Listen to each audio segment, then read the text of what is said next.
ನಮಸ್ಕಾರ ವೀಕ್ಷಕರೇ, ಶ್ರೀಗಂಧ ವಾಹಿನಿಯ ಇಷ್ಟಾರ್ಥ ಸಿದ್ಧಿರಸ್ತು ಕಾರ್ಯಕ್ರಮಕ್ಕೆ ತಮ್ಮೆಲ್ಲರಿಗೂ ಸ್ವಾಗತ. ನಕ್ಷತ್ರಗಳ ಸರಣಿಯ ಈ ವಿಶೇಷ ಕಾರ್ಯಕ್ರಮಕ್ಕೆ ತಮ್ಮೆಲ್ಲರಿಗೂ ಆತ್ಮೀಯವಾದ ಸುಸ್ವಾಗತ. ವೀಕ್ಷಕರೇ, ನಕ್ಷತ್ರಗಳ ಸರಣಿಯ ಈ ವಿಶೇಷ ಕಾರ್ಯಕ್ರಮದಲ್ಲಿ ರೋಹಿಣಿ ನಕ್ಷತ್ರದಲ್ಲಿ ಹುಟ್ಟಿರುವವರ ವಿಶೇಷತೆಗಳ ಬಗ್ಗೆ ಸವಿಸ್ತಾರವಾಗಿ ತಿಳಿಸಿಕೊಡೋದಕ್ಕೆ ನಮ್ಮೊಂದಿಗೆ ಇದ್ದಾರೆ ಪರಾಶರ ಆಸ್ಟ್ರಾಲಜಿಕಲ್ ಹಬ್ ಹಾಗೂ ಪರಾಶರ ಜ್ಯೋತಿಷ್ಯ ಸಂಸ್ಥಾನದ ವ್ಯವಸ್ಥಾಪಕ ನಿರ್ದೇಶಕರು ಮತ್ತು ಗೌರವಾನ್ವಿತ ಅಧ್ಯಕ್ಷರಾದ ಶ್ರೀ ನಿರಂಜನ್ ಭಾರದ್ವಾಜ್ ಗುರುಗಳು. ನಮಸ್ಕಾರ ಗುರುಗಳೇ. ನಮಸ್ಕಾರಮ್ಮ. ಶ್ರೀಗಂಧ ವಾಹಿನಿಯ ಸಮಸ್ತ ವೀಕ್ಷಕರಿಗೂ ನಮಸ್ಕಾರಗಳು. ಗುರುಗಳೇ, ನಕ್ಷತ್ರಗಳ ಸರಣಿಯ ಈ ವಿಶೇಷ ಕಾರ್ಯಕ್ರಮದಲ್ಲಿ ಯಾವ ನಕ್ಷತ್ರದ ಬಗ್ಗೆ ಇವತ್ತು ನಮ್ಮ ವೀಕ್ಷಕರಿಗೆ ತಿಳಿಸ್ಕೊಡ್ತಾ ಇದ್ದೀರಾ? ಇವತ್ತು ರೋಹಿಣಿ ನಕ್ಷತ್ರದ ಬಗ್ಗೆ ವೀಕ್ಷಕರಿಗೆ ನಾನು ತಿಳಿಸ್ಕೊಡ್ತೀನಿ. ಆತ್ಮೀಯ ವೀಕ್ಷಕರೇ, ರೋಹಿಣಿ ನಕ್ಷತ್ರ ರಾಶಿ ಚಕ್ರದಲ್ಲಿ ಬರ್ತಕ್ಕಂತಹ 4ನೇ ವಿಶೇಷವಾದ ನಕ್ಷತ್ರ. ಈ ಒಂದು ನಕ್ಷತ್ರ ಈ 14 ನಕ್ಷತ್ರಗಳ ಒಂದು ವಿಂಗಡಣೆಯನ್ನು ಮಾಡಲಾಗುತ್ತೆ.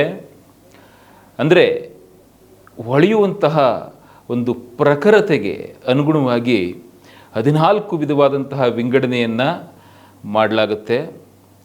ಅದರಲ್ಲಿ ರೋಹಿಣಿ ನಕ್ಷತ್ರ ಒಂದು ಪ್ರಮುಖವಾದಂತಹ ಒಂದು ಹೊಳೆಯುವ ನಕ್ಷತ್ರ. ಹಾಗಾಗಿ it's the most important and one of the brightest stars ಅಂತ ಒಂದು ಪಟ್ಟವನ್ನು ಪಡ್ಕೊಂಡಿರತಕ್ಕಂಥದ್ದು. ಇದನ್ನು ಆಲ್ಡಿಬರನ್ ಅನ್ನುವಂತಹ ಒಂದು ಹೆಸರಿನಿಂದ ವಿಜ್ಞಾನಿಗಳು ಕರೀತಾರೆ. ಈ ಒಂದು ನಕ್ಷತ್ರ ವೃಷಭ ರಾಶಿಯಲ್ಲಿ ಬರ್ತಕ್ಕಂತಹ ಪೂರ್ಣ ನಕ್ಷತ್ರ.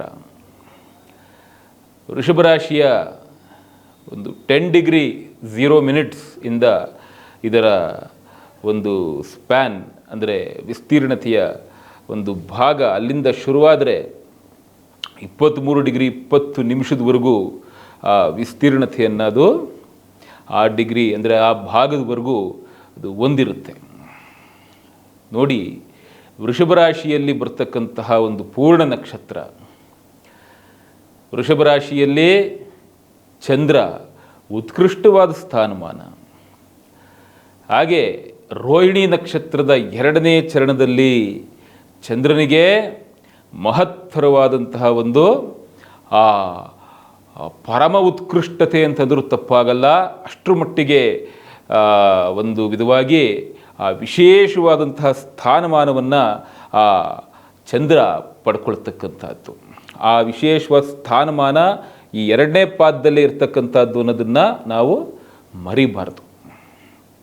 ನೋಡಿ, ರೋಹಿಣಿ ನಕ್ಷತ್ರ ಏನಿದೆ, ಈ ನಕ್ಷತ್ರದಲ್ಲಿ ಹುಟ್ಟಿರ್ತಕ್ಕಂಥವರು ಮೂಲಭೂತವಾಗಿ ಅಂದರೆ ಪ್ರೈಮರಿಲಿ ಒಂದು ಮಹೋನ್ನತವಾದಂತಹ ಗುಣಲಕ್ಷಣವನ್ನು ಅವರು ಹೊಂದಿರ್ತಾರೆ. ಗುಣ ಅಂತ ಬಂದಾಗ ಅದು ಇಟ್ಸ್ ಎ ಫಂಡಮೆಂಟಲ್ ಥಿಂಗ್. ಒಬ್ಬ ಮನುಷ್ಯನಿಗೆ ಗುಣ ಅನ್ನುವಂಥದ್ದೇ ಮೂಲಭೂತವಾದ ವಿಚಾರ.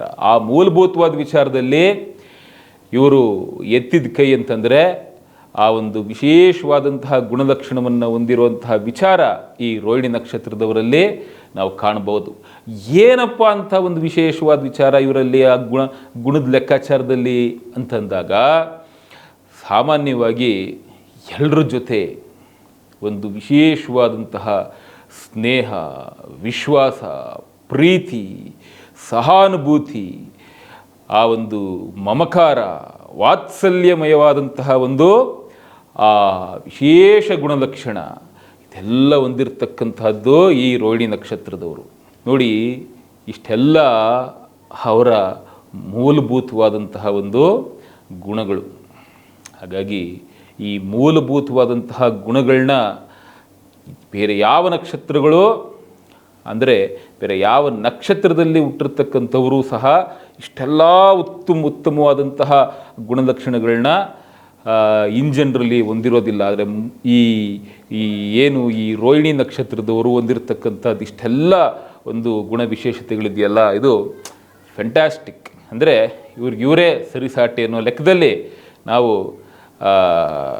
ಫ್ಯಾಬ್ಯುಲಸ್ ಕ್ಯಾರೆಕ್ಟರಿಸ್ಟಿಕ್ಸ್ ಅಪ್ಪ, ಇದೆಲ್ಲ ಫ್ಯಾಂಟಾಸ್ಟಿಕ್ ಅಂತ ನಾವು ಒಂದು ಶ್ಲಾಘಿಸ್ಬೋದು. ಅಷ್ಟರ ಮಟ್ಟಿಗೆ ಆ ಗುಣಗಳನ್ನ ಹೊಂದಿರ್ತಾರೆ. ಹಾಗಾದ್ರೆ ಇವರಲ್ಲಿ ಯಾರು ಕೆಟ್ಟವರೇ ಇಲ್ವಾ, ಎಲ್ಲರೂ ಒಳ್ಳೆಯವರ ಅಂತಂದರೆ ಸಹಜವಾಗಿ ಇವ್ರ ಜನ್ಮ ಜಾತಕದಲ್ಲಿ ಚಂದ್ರನ ಪರಿಸ್ಥಿತಿ ಭಾಳ ಇಂಪಾರ್ಟೆಂಟ್ ಆಗುತ್ತೆ. ಅಂದರೆ ನೋಡಿ, ವೃಷಭ ರಾಶಿ ಆಗುತ್ತೆ ಇವ್ರ ಜನ್ಮರಾಶಿ ರೋಹಿಣಿ ನಕ್ಷತ್ರದಲ್ಲಿ ಹುಟ್ಟಿದ್ದಾಗ. ಬಟ್ ಜನ್ಮ ಲಗ್ನ ಇಟ್ ಮೇ ಡಿಫರ್. ಹಾಗಾಗಿ ಲಗ್ನ ಯಾವತ್ತೂ ಅದೇ ಆಗಿರಬೇಕು ಅಂತೇನಿಲ್ಲ. ಸೊ ಲಗ್ನ ಡೆಫಿನೆಟ್ಲಿ ಅದು ವೇರಿ ಆಗ್ಬೋದು. ವೃಷಭ ಲಗ್ನದಲ್ಲೇ ಹುಟ್ಟಿದರೆ ವೃಷಭ ಲಗ್ನ ವೃಷಭ ರಾಶಿ ಈ ರೀತಿ ಆಗ್ಬೋದು. ಹಾಗಾಗಿ ಸಹಜವಾಗಿ ಏನಾಗುತ್ತೆ, ಜನ್ಮ ಲಗ್ನ ಅನ್ನುವಂತಹ ಒಂದು ಪಾಯಿಂಟ್ನಿಂದ ಅಲ್ಲಿಂದ ಚಂದ್ರನ ಪರಿಸ್ಥಿತಿ 6, 8, 12ನೇ ಸ್ಥಾನದಲ್ಲಿ ಬಂದು ಕೂತ್ಕೊಂಡಾಗ ಸಾಮಾನ್ಯವಾಗಿ ನಾನೇನು ಇಷ್ಟೆಲ್ಲ ಮೂಲಭೂತವಾದಂಥ ವಿಚಾರಗಳನ್ನ ಹೇಳಿದೆ, ಅದರಲ್ಲಿ ಕೆಲವೊಂದು ವಿಧವಾಗಿ ಆ ನೆಗೆಟಿವಿಟೀಸ್ನ ನಾವು ಕಾಣ್ಬೋದಾಗಿದೆ. ಯಾವ ರೀತಿ ನೆಗೆಟಿವಿಟಿ ಅವ್ರಿಗೆ ಅಪ್ಲಿಕಬಲ್ ಆಗುತ್ತಪ್ಪ ಅಂತಂದರೆ, ಸಾಮಾನ್ಯವಾಗಿ ಧನುರ್ಲಗ್ನ ವೃಷಭ ರಾಶಿನಲ್ಲಿ ಹುಟ್ಟಿರ್ತಕ್ಕಂಥವ್ರಿಗೆ 6ನೇ ಮನೆ ಚಂದ್ರ.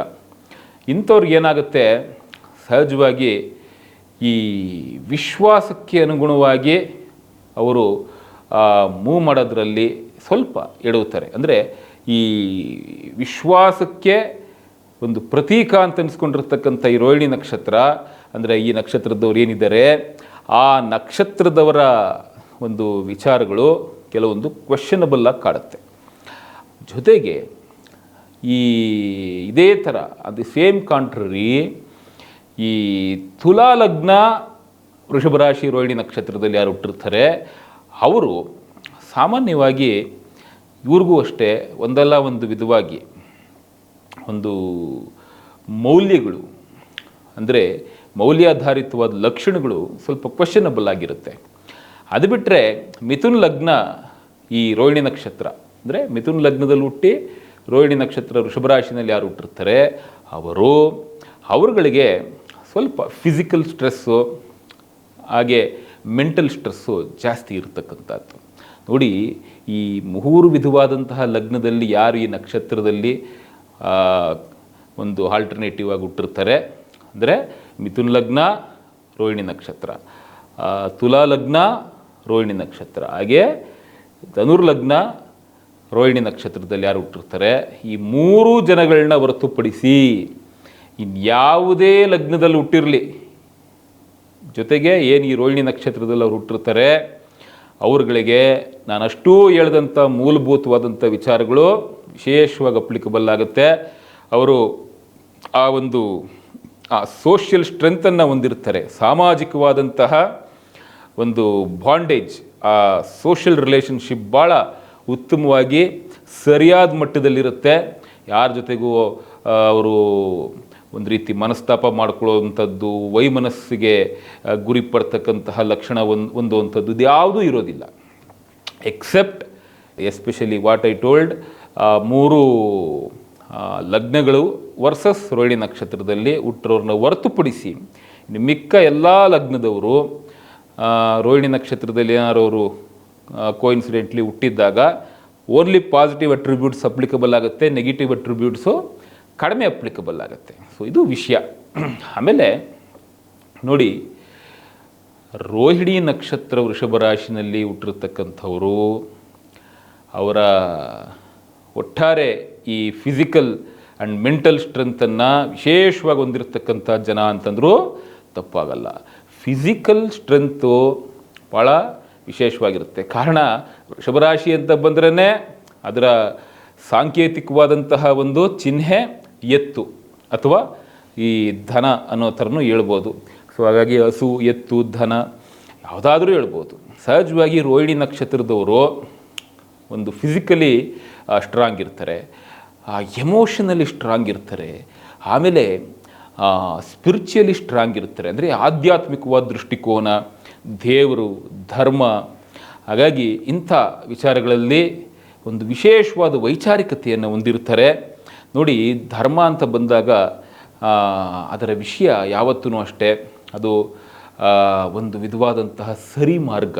ಆ ಸರಿ ಮಾರ್ಗದಲ್ಲಿ ಅವರು ನಡಿಬೇಕಪ್ಪ ಅನ್ನುವಂತಹ ಒಂದು ವಿಧವಾದಂತಹ ಆ ಧ್ಯೇಯವನ್ನು ಇಟ್ಕೊಂಡು ಬದುಕ್ತಾ ಇರ್ತಾರೆ. ಅದು ನಿಜವಾದಂತಹ ಒಂದು ಧರ್ಮ ಅಂತ ಹೇಳ್ಬೋದು.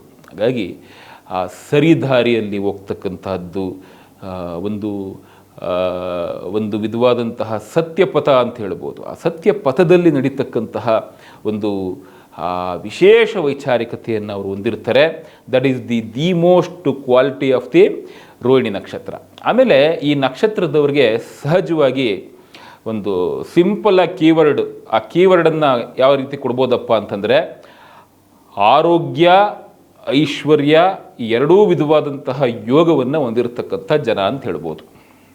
ಹಾಗಾಗಿ ಇವರು ಈ ಎರಡೂ ವಿಚಾರಕ್ಕೂ ಒಂದು ಒಂದು ವಿಧವಾದಂತಹ ಯೋಗಕ್ಕೆ ಅವರು ಭಾಜನರಾಗ್ತಕ್ಕಂತಹ ಜನ ಅಂದರೆ ತಪ್ಪಾಗಲ್ಲ. ಹಾಗಾಗಿ ಈ ಆರೋಗ್ಯ ಮತ್ತು ಐಶ್ವರ್ಯಕ್ಕೆ ಅನುಗುಣವಾದಂತಹ ಯೋಗಗಳನ್ನ ಬೈ ಡಿಫಾಲ್ಟ್ ಆಗಿ ವರಪ್ರದವಾಗಿ ಅವರು ಪಡ್ಕೊಂಡ್ಬಂದಿರ್ತಾರೆ. ಇದರಲ್ಲಿ ಯಾವುದೇ ಸಂದೇಹ ಬೇಡ. ಹಾಗಾಗಿ ನೋಡಿ, ಒಂಥರ ಸಕಾರಾತ್ಮಕವಾದ ಗುಣಲಕ್ಷಣ. ಆ ಸಕಾರಾತ್ಮಕತೆ ಯಾಗಪ್ಪ ಸಿಗುತ್ತೆ ಆ ವ್ಯಕ್ತಿಗಳಿಗೆ ಅಂತಂದರೆ ಅವರ ಒಂದು ನಿಷ್ಕಲ್ಮಶವಾದ ನಿರ್ಮಲವಾದಂತಹ ಒಂದು ಮನಸ್ಸು ಅದರಿಂದ ಅವ್ರಿಗೆ ಸಿಗುತ್ತೆ. ನೋಡಿ, ಚಂದ್ರನ ಉತ್ಕೃಷ್ಟ ಸ್ಥಾನಮಾನ ರೋಹಿಣಿ ನಕ್ಷತ್ರದಲ್ಲಿ. ಹಾಗಾಗಿ ನಿಷ್ಕಲ್ಮಶವಾದಂತಹ ಒಂದು ಮಾನಸಿಕ ಸ್ಥಿತಿ ಇದೆಯಲ್ಲ, ಆ ಸ್ಥಿತಿ ಅವ್ರಿಗೆ ಆ ಮಟ್ಟಿಗೆ ಒಂದು ಸಾಧನೆಗಳನ್ನೆಲ್ಲ ಮಾಡಲಿಕ್ಕೆ ಅವಕಾಶ ಮಾಡಿಕೊಡುತ್ತೆ. ಹಾಗೆ ಎಲ್ಲಕ್ಕಿಂತ ಮುಖ್ಯವಾಗಿ ಏನು ಮನಸ್ಸು ತಿಳಿಯಾಗಿದ್ದರೆ ಒಂದು ದೇಹನೂ ಸಹ ಒಂದು ರೀತಿ ಅದಕ್ಕೆ ರಿಫ್ಲೆಕ್ಷನ್ ಕೊಡುತ್ತೆ. ಹಾಗಾಗಿ ಆ ಇಂಟರ್ ರಿಫ್ಲೆಕ್ಷನ್ಸು, ಮನಸ್ಸು ಕರೆಕ್ಟಾಗಿದ್ದರೆ ದೇಹನೂ ಸಹ ಸರಿಯಾಗಿ ಕೆಲಸ ಮಾಡುತ್ತೆ. ದೇಹ ಪರಿಪಕ್ವವಾಗಿ ಕೆಲಸ ಮಾಡ್ತಾ ಇದ್ದರೆ ಮನಸ್ಸು ಸಹ ಪ್ರಫುಲ್ಲವಾಗಿರುತ್ತೆ ಅಂತಕ್ಕಂತಹ ಒಂದು ಆ ಇಂಟರ್ ರಿಲೇಷನ್ಶಿಪ್ ಇದೆಯಲ್ಲ ದೇಹ ಮತ್ತು ಮನಸ್ಸಿಗೆ, ಆ ಒಂದು ವಿಷಯ ಈ ರೋಹಿಣಿ ನಕ್ಷತ್ರದಲ್ಲಿ ಹುಟ್ಟಿರ್ತಕ್ಕಂತಹ ಗಂಡಸರಿಗೆ ಆಗಲಿ ಹೆಂಗಸರಿಗೆ ಆಗಲಿ ಸಹಜವಾಗಿ ಭಾಳ ವಿಶೇಷವಾಗಿರುತ್ತೆ. ಹಾಗಾಗಿ ಅವರ ಆರೋಗ್ಯ ಚೆನ್ನಾಗಿರುತ್ತೆ ಅಂತಕ್ಕಂಥದ್ದು ಇಲ್ಲಿ ಗಮನಿಸಬೇಕಾದಂತಹ ಸಂಗತಿ.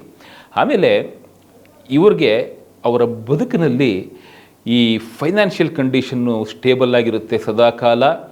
ಯಾಕಪ್ಪ ಅಂತಂದರೆ ಇವರಿಗೆ ಮಹಾಲಕ್ಷ್ಮಿಯ ಒಂದು ವರ ಭಾಳ ವಿಶೇಷವಾಗಿರುತ್ತೆ. ಅದರಲ್ಲೂ ಅಷ್ಟಲಕ್ಷ್ಮಿಯರ ವರವನ್ನು ಇವರು ಪ್ರತಿಯೊಂದು ಅಷ್ಟಲಕ್ಷ್ಮಿಯಿಂದ ಅವರು ಪಡ್ಕೊಳ್ತಾರೆ. ನೋಡಿ, 8 ವಿಧವಾದಂತಹ ಲಕ್ಷ್ಮಿಯರ ಸಾಂಕೇತಿಕವಾದಂತಹ ವರಗಳಿಗೆ ಇವರು ಭಾಜನರೂ ಹಾಗೂ ಅದಕ್ಕೆ ತಕ್ಕ ಒಂದು ಆ ಭೂಷಣತೆಯನ್ನು ಅಥವಾ ಆ ಒಂದು ಎಲಿಜಿಬಿಲಿಟಿಯನ್ನು, ಆ ಯೋಗ್ಯತೆಯನ್ನು ಅವರು ಪಡ್ಕೊಂಡಿರ್ತಕ್ಕಂಥದ್ರಲ್ಲಿ ಬೇರೊಂದು ಮಾತಿಲ್ಲ. ಹಾಗಾಗಿ ಒಟ್ಟಾರೆ ಈ ಅಷ್ಟೈಶ್ವರ್ಯಕ್ಕೂ ಅನುಗುಣವಾದಂತಹ ಯೋಗಗಳನ್ನು ಪಡೆಯೋದ್ರಲ್ಲಿ ಇವರು ಖಂಡಿತವಾಗ್ಲೂ ಭಗವಂತ ಅಷ್ಟರ ಮಟ್ಟಿಗೆ ಇವರಿಗೆ ಆ ವರ ಕೊಟ್ಟಿರ್ತಾನೆ ಅಂತಂದರೆ ನಾವು ಅದನ್ನು ಹಲ್ಲೆಗೆಳೆಯುವಂತಹ ಮಾತೇ ಇಲ್ಲ. ಖಂಡಿತವಾಗ್ಲೂ ಅಷ್ಟರ ಮಟ್ಟಿಗೆ ಆ ವರ ಅವ್ರಿಗಿರುತ್ತೆ. ನೋಡಿ, ಐಶ್ವರ್ಯಕ್ಕೆ ಅನುಗುಣವಾದಂತಹ ಯೋಗ ಅದನ್ನು ಸಾಕ್ಷಾತ್ ಮಹಾಲಕ್ಷ್ಮಿ ಕಡೆಯಿಂದ ಇವರು ಪಡ್ಕೊಂಡಿದ್ದಾರೆ ಅಂತ ಈಗ ತಾನೇ ಹೇಳಿದೆ. ಎಲ್ಲ ವಿಧವಾದ ಐಶ್ವರ್ಯಗಳು ನೋಡಿ, ಆರೋಗ್ಯ ಪ್ರಥಮ ಐಶ್ವರ್ಯ, ದ್ವಿತೀಯ ಐಶ್ವರ್ಯ ಹಣಕಾಸಿನ ಸುಯೋಗ, ಹಾಗೆ ಒಂದು ರೀತಿಯಾದಂಥ ಪ್ರಮುಖವಾದಂತಹ ಒಂದು ತೃತೀಯ ಐಶ್ವರ್ಯ ಅಂತಂದರೆ ಸಕಲ ವಿಧವಾದಂತಹ ಸಂಪನ್ನತೆ ಹಾಗೂ ಸಂತುಷ್ಟತೆ ಇಲ್ಲದೆ ಹೋದರೆ ಮನುಷ್ಯನ ಜೀವನ ಅದು ಅರ್ಥರಹಿತವಾದಂಥದ್ದು. ನಾವು ಏನು ಮಾಡ್ತೀವಿ, ನಾವು ಏನು ಬಿಡ್ತೀವಿ, ಅದರಲ್ಲಿ ಆ ಸಂತುಷ್ಟತೆಯನ್ನು ಪಡ್ಕೋಬೇಕು. ಮೊದಲನೇದಾಗಿ ನಾನೇನೋ ಮಾಡಿಬಿಡ್ಬೇಕು, ನಾನೇನೋ ಬಿಟ್ಬಿಡಬೇಕು, ನನ್ನ ಒಂದು ಇಂಟೆನ್ಷನ್ನೇ ಬೇರೆ, ಅದೆಲ್ಲ ಏನಾಗುತ್ತೆ, ತಾನೊಂದು ಬಗೆದರೆ ದೈವವೊಂದು ಬಗೆದೀತು ಅನ್ನೋ ಥರ ವಿಧಿ ಅಡ್ಗಾಲ ಹಾಕೊಂಡು ಬರ್ತಾ ಇರುತ್ತೆ. ಅದಕ್ಕೆ ಈ ರೋಹಿಣಿ ನಕ್ಷತ್ರದವ್ರಿಗೆ ಅವ್ರು ಏನು ಮಾಡಬೇಕೋ ಅದು ಕರೆಕ್ಟಾಗಿ ಕ್ಲಿಯರ್ ಪಿಕ್ಚರ್ ಇರುತ್ತೆ ಅವ್ರ ತಲೆಯಲ್ಲಿ. ಅದ್ರ ಪ್ರಕಾರ ಅವರು ಅದನ್ನು ಎಕ್ಸಿಕ್ಯೂಟ್ ಮಾಡ್ಕೊತಾರೆ. ಹಾಸಿಗೆ ಇದ್ದಷ್ಟು ಕಾಲು ಚಾಚ್ತಾರೆ.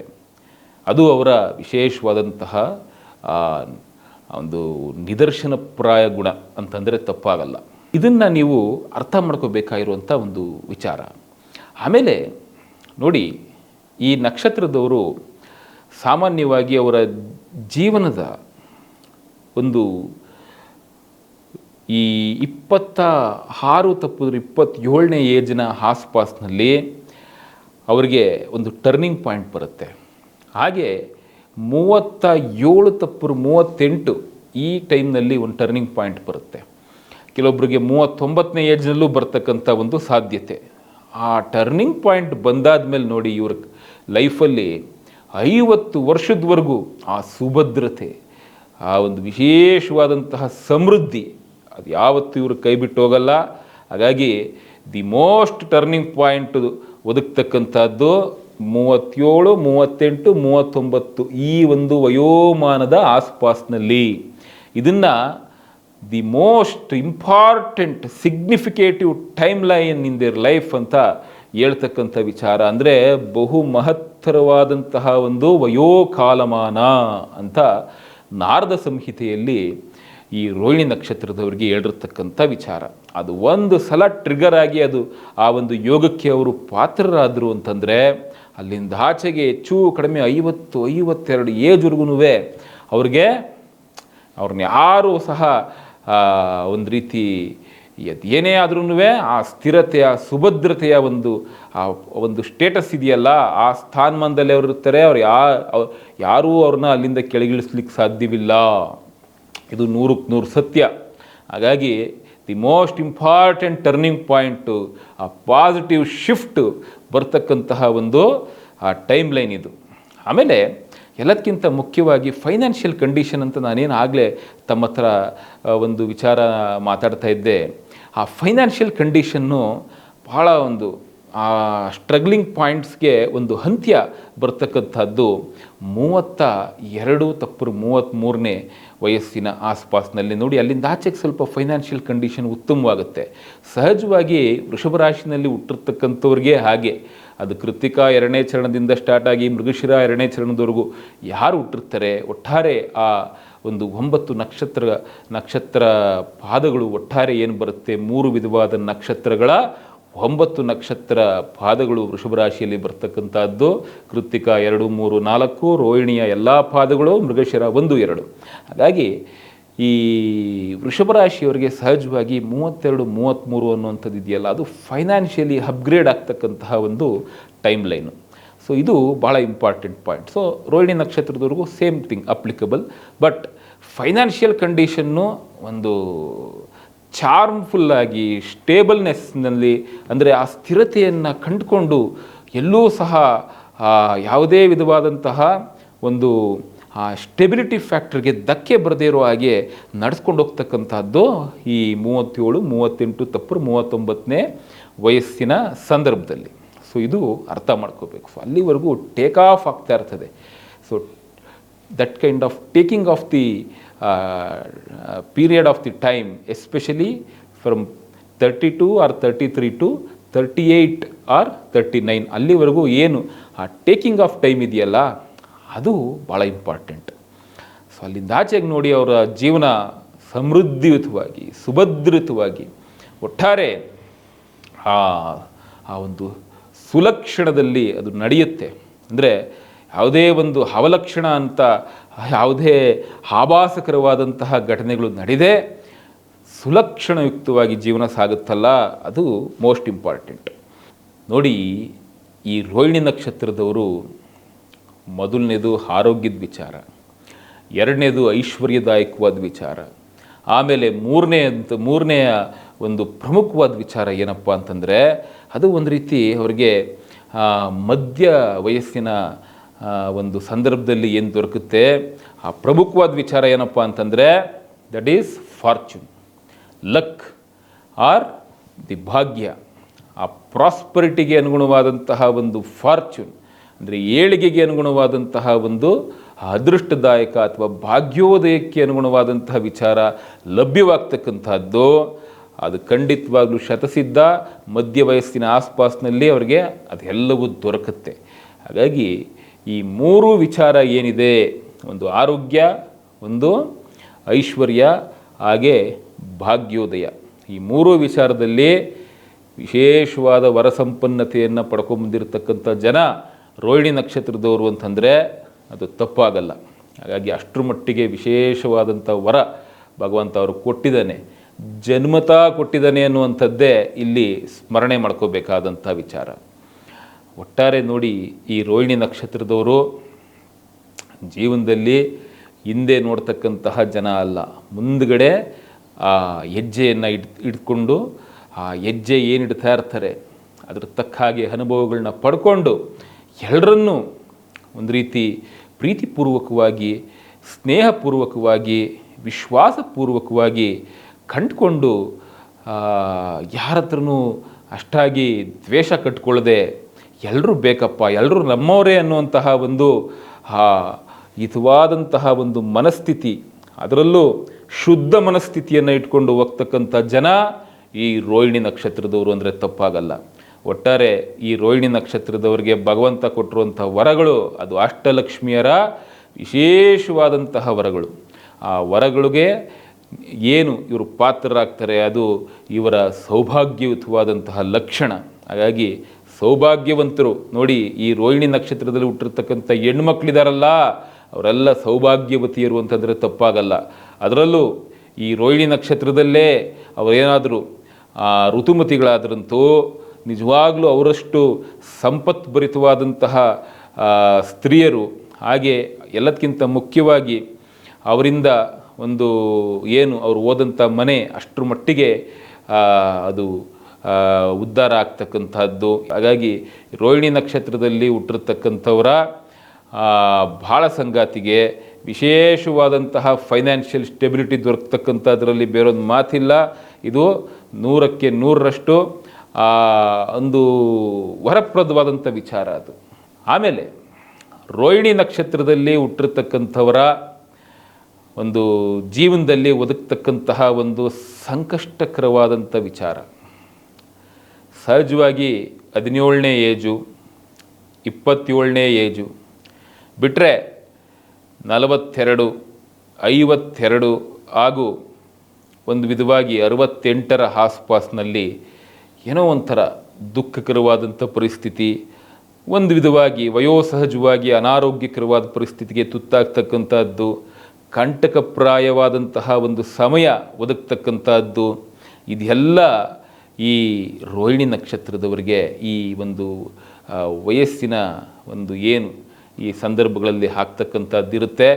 ಜಾಗರೂಕರಾಗಿ ಒಂದು ವಿಧವಾಗಿ ಪರಿಹಾರಗಳನ್ನ ಮಾಡ್ಕೊಂಡು ಹೋಗ್ತಕ್ಕಂಥದ್ದು ಒಳ್ಳೆಯದು. ಇವರಿಗೆ ಕಷ್ಟವನ್ನು ಎದುರಿಸೋ ಶಕ್ತಿಯನ್ನು ಭಗವಂತ ಚೆನ್ನಾಗಿ ಕೊಟ್ಟಿರ್ತಾನೆ ರೋಹಿಣಿ ನಕ್ಷತ್ರದವ್ರಿಗೆ. ಹಾಗೆ ಎಲ್ಲದಕ್ಕಿಂತ ಮುಖ್ಯವಾಗಿ ಬರ್ತಕ್ಕಂಥ ಒಂದು ಯಾವುದೇ ವಿಧವಾದ ತೊಂದರೆಗಳನ್ನ ಅದರಿಂದ ಅವರು ವಿಮುಕ್ತರಾಗೋದಕ್ಕೆ ದಾರಿಗಳು ಸಿಗುತ್ತೆ.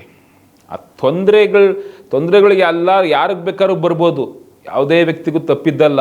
ಆ ತೊಂದರೆಗಳಿಂದ ಒಂದು ವಿಮುಕ್ತತೆಯನ್ನು ಪಡೆಯುವಂಥ ವಿಚಾರ ಇದೆಯಲ್ಲ, ಅದು ಇವ್ರಿಗೆ ಭಾಳ ಸುಲಭ. ರೋಹಿಣಿ ನಕ್ಷತ್ರದವ್ರಿಗೆ ಅಕಾಲಿಕವಾಗಿ ಏನೋ ಒಂದು ಸಂಕಷ್ಟವೋ ತೊಂದರೆಯೋ ಏನೋ ಕಾಡುತ್ತೆ, ಅದರಿಂದ ಈಚೆಗೆ ಬರ್ತಕ್ಕಂತಹ ಒಂದು ಆ ಸ್ಥಿತಿಗಳು, ಆ ಪರಿಸ್ಥಿತಿಗಳು ಒದಗುತ್ತಲ್ಲ, ಅದು ನೋಡಿ ಇವ್ರು ಮಾಡಿರೋ ಪುಣ್ಯ. ಹಾಗಾಗಿ ರೋಹಿಣಿ ನಕ್ಷತ್ರದವರ ಪುಣ್ಯ ಅದು. ಒಟ್ಟಾರೆ ಈ ರೋಹಿಣಿ ನಕ್ಷತ್ರದವರ ವಿಚಾರದಲ್ಲಿ ಒಂದು ಪ್ರಮುಖವಾದಂಥದ್ದು ವಿಚಾರ ಏನಪ್ಪ ಅಂತಂದರೆ, ಇವ್ರ ಜೀವನದಲ್ಲಿ ಹತಾಶೆಗೊಳ್ಳೋದಿಲ್ಲ. ಹತಾಶೆಗೊಳ್ಳದೇ ಇರುವಂತಹ ಏಕೈಕ ವ್ಯಕ್ತಿತ್ವಗಳು ಅಂದರೆ ರೋಹಿಣಿ ನಕ್ಷತ್ರದವರು. ಅದರಲ್ಲೂ ಪ್ರಮುಖವಾಗಿ ಯಾವುದೇ ಕಾರಣಕ್ಕೂ ಅವರು ಈ ಹಿಂದೇಟಾಗ್ತಕ್ಕಂಥದ್ದು, ಹಿನ್ನಡೆಯನ್ನು ಒಂದು ಹಿನ್ನಡೆಯ ಹಾದಿಯನ್ನು ತುಳಿತಕ್ಕಂಥದ್ದು ಯಾವ ಕಾರಣಕ್ಕೂ ಅದು ಇಲ್ಲ. ಒಟ್ಟಾರೆ ನೋಡಿ, ಈ ರೋಹಿಣಿ ನಕ್ಷತ್ರದವ್ರ ವಿಚಾರದಲ್ಲಿ ಎಲ್ಲ ಪಾಸಿಟಿವ್ ವಿಚಾರಗಳು. ನೆಗೆಟಿವ್ ವಿಚಾರಗಳು ನಿಮ್ಗಾಗಲೇ ಹೇಳಿದೆ. ಈ ಎಸ್ಪೆಷಲಿ 3 ಲಗ್ನ ಬರ್ತದಲ್ಲ, ಅದರಲ್ಲೂ ಮಿಥುನ್ ಲಗ್ನ, ತುಲಾ ಲಗ್ನ, ಧನುರ್ ಲಗ್ನ, ಈ ಲಗ್ನಗಳಲ್ಲಿ ಹುಟ್ಟಿ ಅವರು ರೋಹಿಣಿ ನಕ್ಷತ್ರದಲ್ಲಿ ಹುಟ್ಟಿದರೆ ಅವ್ರಿಗೆ ಸ್ವಲ್ಪ ಈ ನೆಗೆಟಿವಿಟೀಸ್ ಜಾಸ್ತಿ ಇರುತ್ತೆ. ಆ ನೆಗೆಟಿವಿಟೀಸ್ನೆಲ್ಲ ಅವರು ಸ್ವಲ್ಪ ಎದುರಿಸ್ಕೊಂಡು ಹೋಗಬೇಕಾಗ್ತದೆ.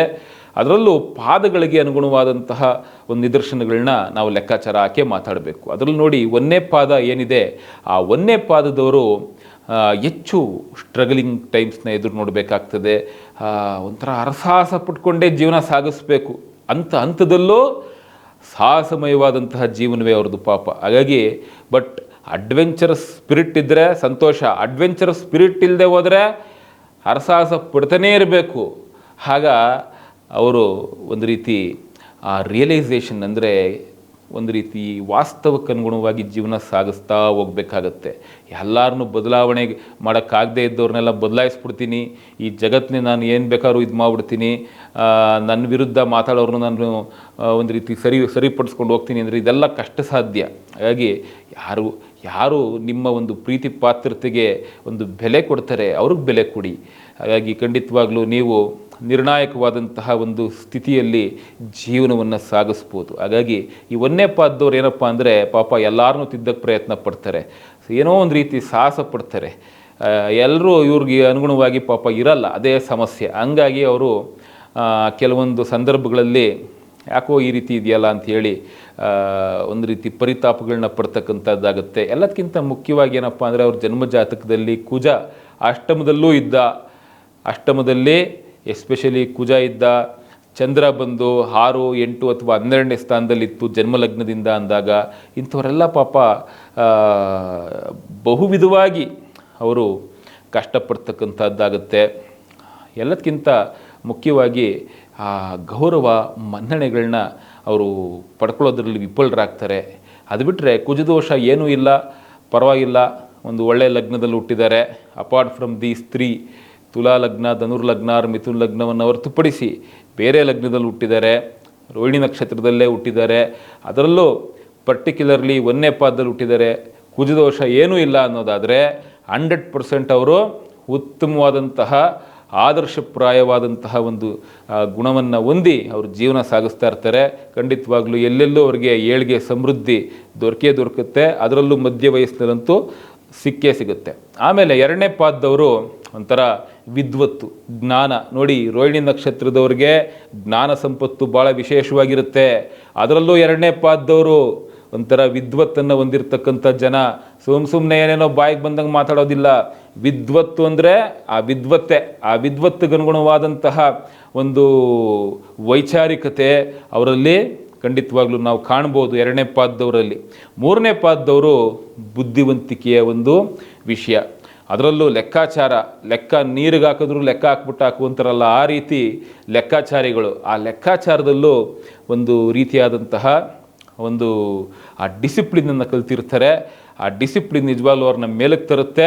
ಅದರಲ್ಲೂ ಈ ನೋಡಿ, ರೋಹಿಣಿ ನಕ್ಷತ್ರದ 3ನೇ ಪಾದದವರು ಈ ಶಾಸ್ತ್ರಜ್ಞರು, ಅದರಲ್ಲೂ ಗಣಿತಶಾಸ್ತ್ರಜ್ಞರು ಅಂತ ನಾವು ಅವ್ರನ್ನ ಕರಿತೀವಿ. ಯಾಕೆಂದರೆ ಇದೆಲ್ಲ ನೋಡಿ ಪಾಂಡಿತ್ಯಕ್ಕೆ ಅನುಗುಣವಾದ ವಿಚಾರ.